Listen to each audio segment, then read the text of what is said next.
Guys, we are finally back. We are reunited on the NFL Cymru Podcast. Guto, we were just saying just before pressing record, it's been a minute. Both of us have been on holiday. We took a hiatus like the NFL are doing at the moment because let's be honest, Guto, we are in the abyss. We're in the middle of July where literally the NFL comes to a stop, or so we thought. And the players usually, this is where the players and the coaches take their holiday. So there's only a 5-week gap before the beginning of training camp, end of July. So we've got what is it, the 2nd of July? So we've got 3.5 weeks left to go. Before the last episode, we were about to say, we were waiting for the eventual news of where would Aaron Rodgers finally decide to do. Would he hang up his boots on a stellar career, probably a first ballot Hall of Famer, probably?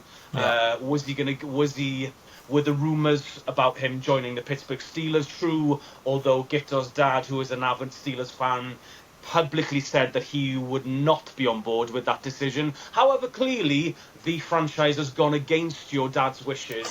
And literally, whilst you were saying, Guto, a couple of hours after we came off air, after we recorded last time, it happens. Like we said, one day we're going to be live on a pod and we're going to have a notification and there's a massive blockbuster trade going down and we can have our live reactions. But anyway, Guto, inevitability, like we said, just after we finished our last pod, it was finally announced. Pittsburgh have finally signed Aaron Rodgers to a 1-year deal. Yeah, 1-year deal, Aaron Rodgers. It took a while to get to the situation that we're in now. There was a lot of questions asked whether he would join the Steelers or whether he'd hang up his boots and call it a day. But we're here now. He's finally a quarterback for the Pittsburgh Steelers. I believe it was clearly on the horizon for a few weeks before the announcement, to be honest with you. So it was just a matter of waiting. Maybe he went on a trip, maybe in a cave or something, to gather his thoughts like he does. But we're finally here. So yeah, Aaron Rodgers is officially a Steeler quarterback. He mentioned at the Pat McAfee show that this will likely be his final season in the NFL.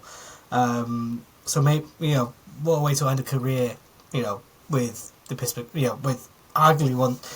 You have to say it is a big team in the NFL, the Pittsburgh Steelers, a big fan base, plenty of history, few Super Bowls here and there. So, they've now had a losing season in 14 or 15 seasons, I believe. They've always made a playoff, so maybe Rodgers has to... So Mike Tomlin, the coach, has never ever had a losing season as a Pittsburgh Steelers coach, which is absolutely incredible. It's ridiculous stats, that is. So maybe Rodgers has one more playoff run in him. I'm actually looking forward to see if he does or not. Pittsburgh will definitely be a team to watch this season. Their first game of the season for Aaron Rodgers is against his former team, the New York Jets, Week 1, which I'm very looking forward to. Tasty. And I think we hinted this last time, Guto, when we were talking about the schedule release.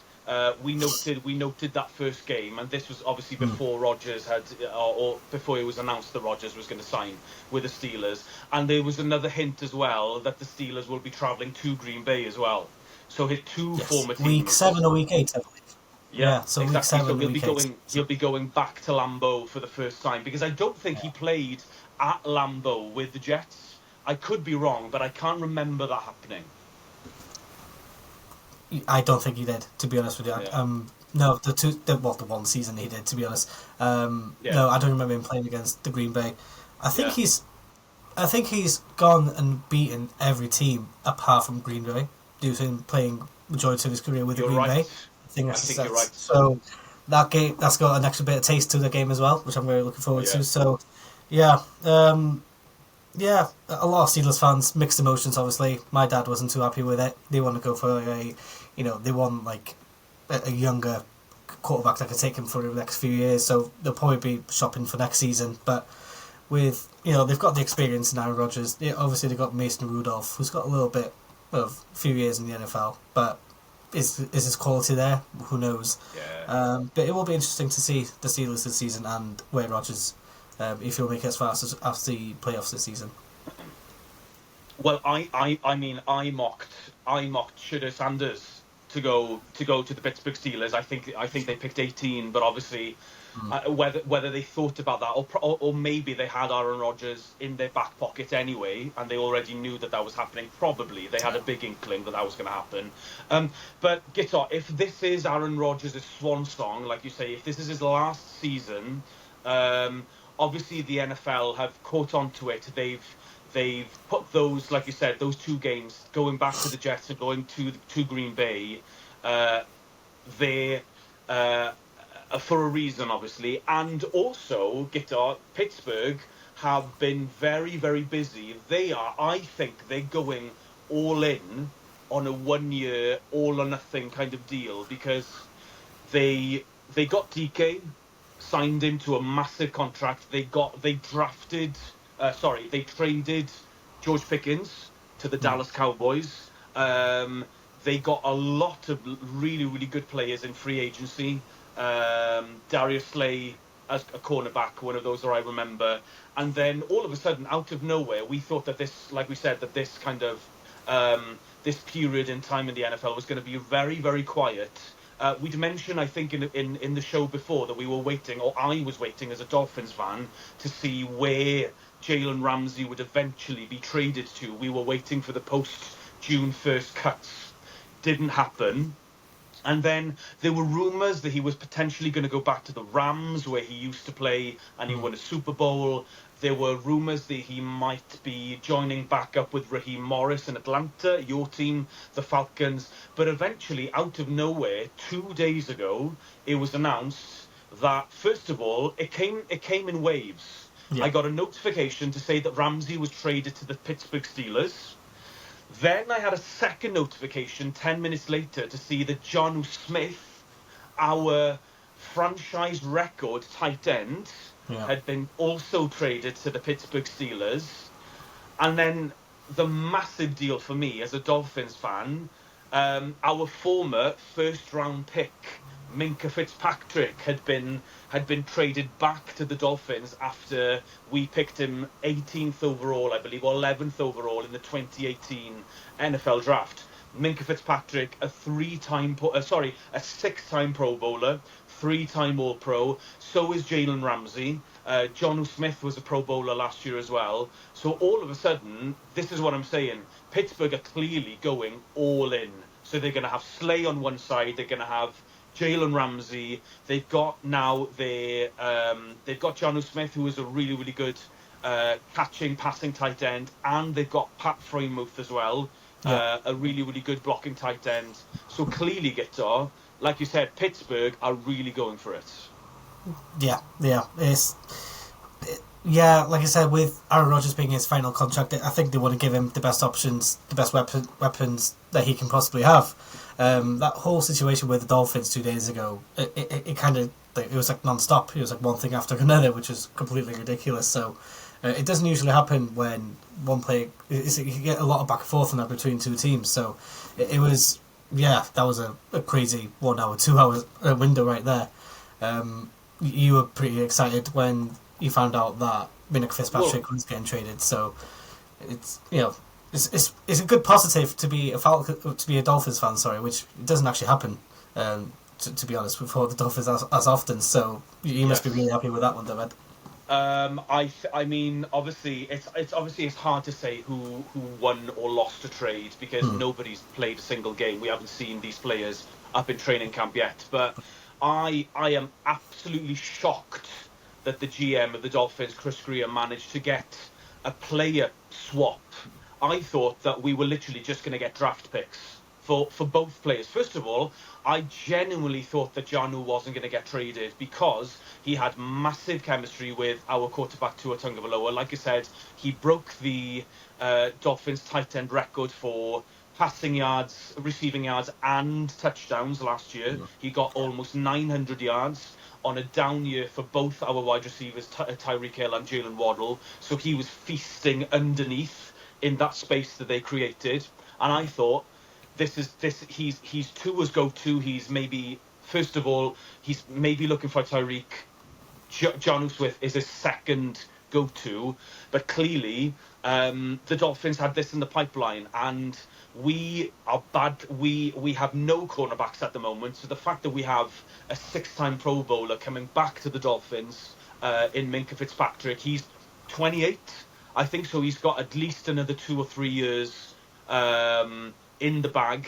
I think he hasn't been as good over the last 2 seasons. His numbers have decreased a little, but I'm absolutely ecstatic. Like I said, I thought that we were only going to get draft picks. To get a significant player back that's going to help us in our secondary is a huge win for me.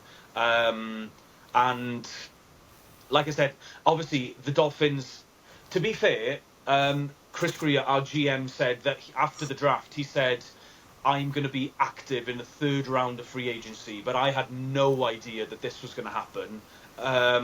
So we've talked about what happened 2 days ago. Little did we know the Dolphins weren't finished there. Shortly after that massive trade that went down, like I said, two days ago, they were reporting by Tom Pelissero that the Dolphins were actively shopping around for a tight end to replace Jonnu Smith, obviously, because apart from Jonnu Smith, we had, second or third year tight ends, very, very inexperienced tight ends, and obviously there was a massive hole on our roster. We were talking just before we were coming on. Apparently, Guto, the Dolphins maybe gave the Atlanta Falcons a call for your boy Kyle Pitts, who is on his last year of a rookie contract, I believe. He's in his 5th year. They also inquired about Eagles tight end Dallas Goedert, who is in the last year of his contract, and also Cole Kmet from the Chicago Bears. But ultimately, I think all of those players were either too costly, or with Kyle Pitts, he's looking for a new contract. Yeah. And the Dolphins hit their new philosophy. They're not looking to give out to pay out new contracts to players who they don't believe who are going to be there long time. So they ended up another massive trade that went down. Guto, was all of a sudden yesterday, it was announced that Dolphins had traded a 6th round pick to the New York Giants in exchange for former 3-time Pro Bowler tight end Darren Waller, who of course has been out of the NFL for a whole season, technically a season and a half, because he only lasted half a season with the New York Giants.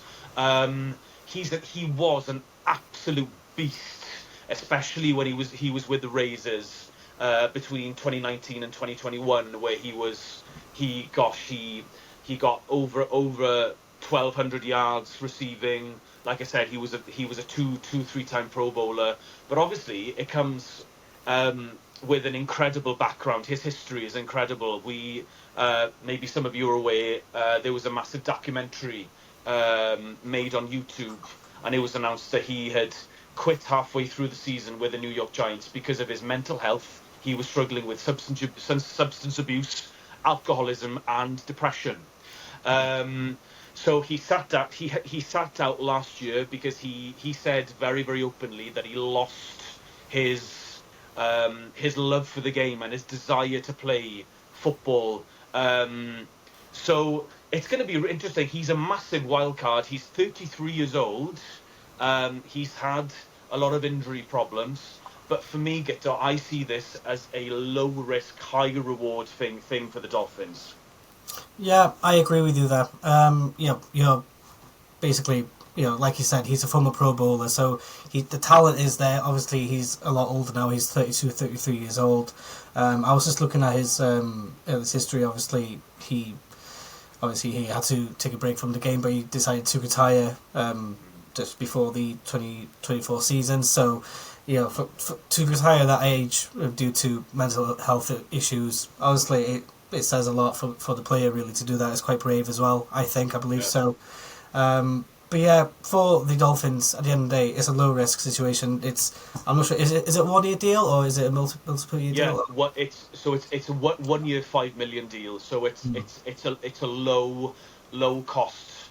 I think his base salary is something like 3.5 million, and then he's got another 1.5 of incentives on top of that. Yeah. So even if he comes back in 3.5 weeks' time, goes through training camp, decides that maybe mentally he isn't able to cope, B, his body doesn't really allow him to, he can retire once again, and at least he's given himself a shot, and the Dolphins will get that 3.5 million back because it's a non-guaranteed contract, and like I said, it's a 1 year deal anyway. So it's a low risk, high ceiling. It's like I said, I think it's quite fascinating because I was told the only team that Darren Waller would consider coming back to the NFL for would be the Miami Dolphins, mainly because of our offensive coordinator Frank Smith, who was his tight end coach with the Las Vegas Raiders. Obviously, the other individual would be Gruden, who is out of the NFL obviously since he was fired as the Las Vegas Raiders coach a couple of years ago, John Gruden. So obviously Frank Smith has ties with Darren Waller. He made him a Pro Bowler, a 2-time Pro Bowler. So obviously that's where the connection. And another thing, a really interesting Guto as well, with the background of depression, alcoholism, substance abuse. Another individual who has openly said that he is a recovering alcoholic is our head coach, Mike McDaniel. He used to dabble with substance abuse as well, depression, like I said, and alcoholism as well. He's I think he's 4 or 5 years sober now, and he's been, and so you've got a lot of connection and a lot of relevance there. So I think he's coming to the right franchise in order to try and try his luck in the NFL. I don't see him getting as much targets as Jonnu Smith did last year, but even if he gets what he got with the Giants, I think he got around 500-600 yards with the Giants and a couple of touchdowns, I think, with a season before he was traded from the Raiders to the Giants. If we get something out of him like that, I'd be very, very happy as a Dolphins fan. So yeah, I'm really intrigued now to see. I genuinely don't think the Dolphins are finished there because we're badly in need of a cornerback as well.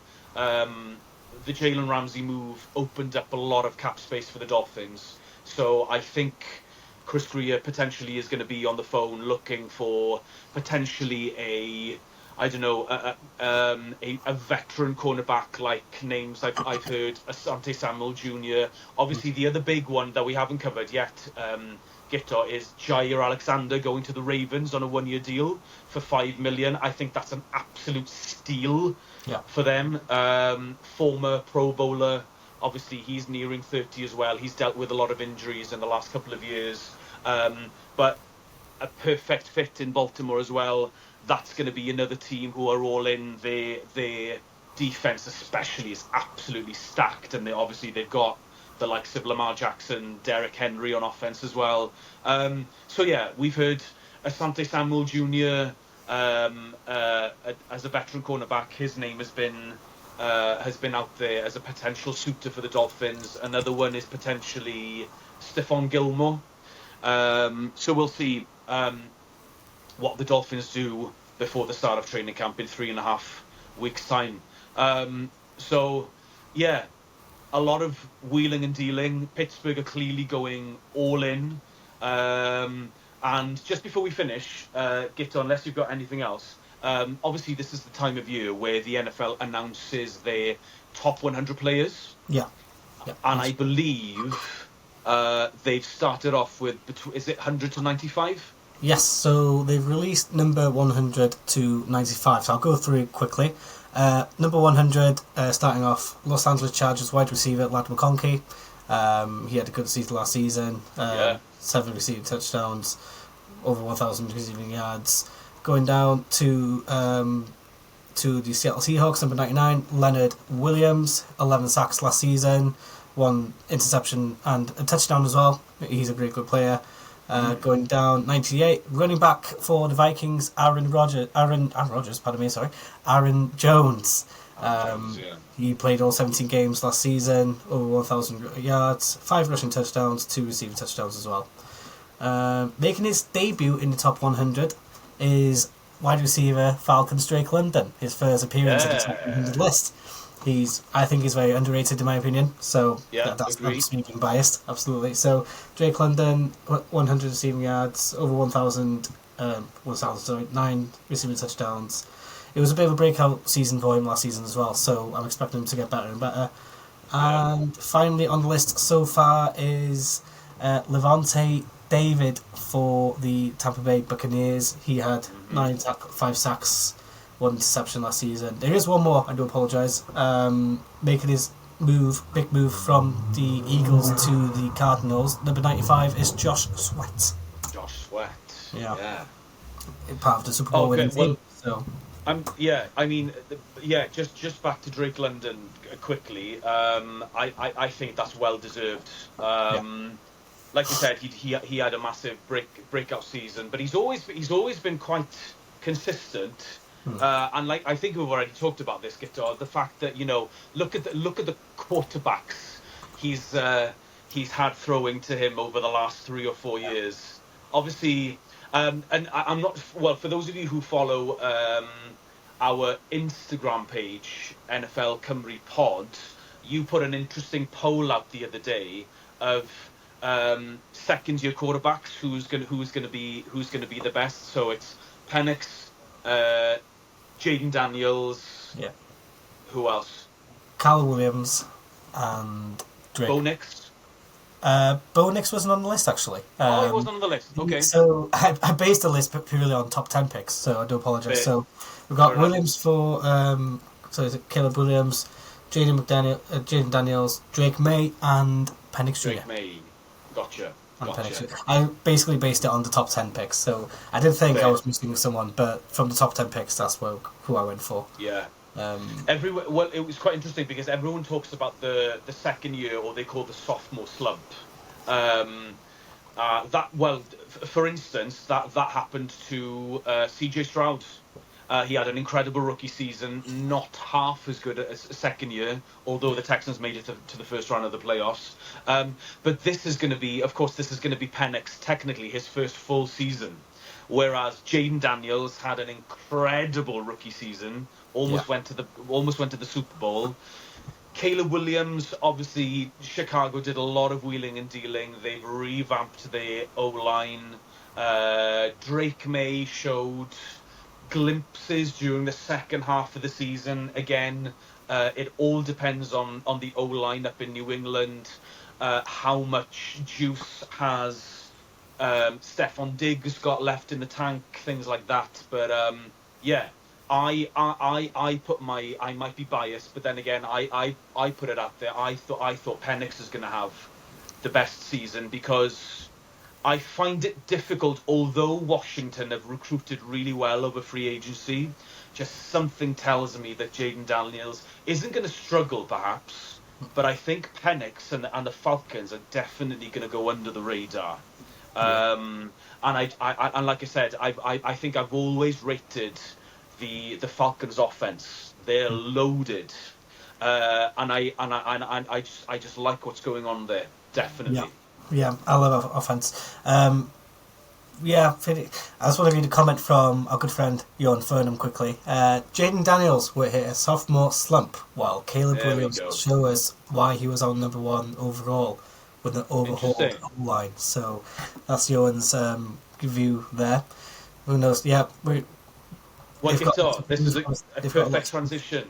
Talking of one friend of the pod, Johan Furnham, we have to congratulate him, because he has transferred from the South Wales Warriors to another team, Brunel, which I had to look it up where it was, by the way. It is in London.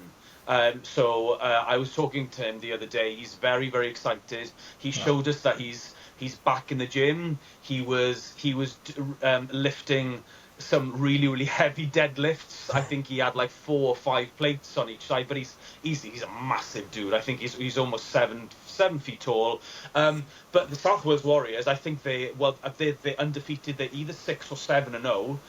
So clearly he's been spotted, he's been recruited, and obviously we wish him all the well, and we'll definitely get him back on the pod potentially at the beginning of training camp to update us.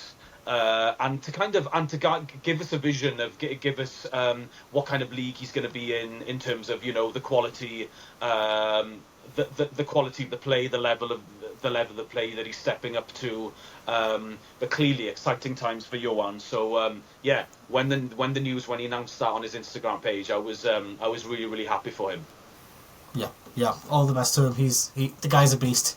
I've seen his workout videos. It's quite scary, to be honest with you, how much he can actually lift. But all the best to him. He's showing how good he was, obviously, and obviously a shout out as well to the South Wales Warriors. They're doing so great this season so far.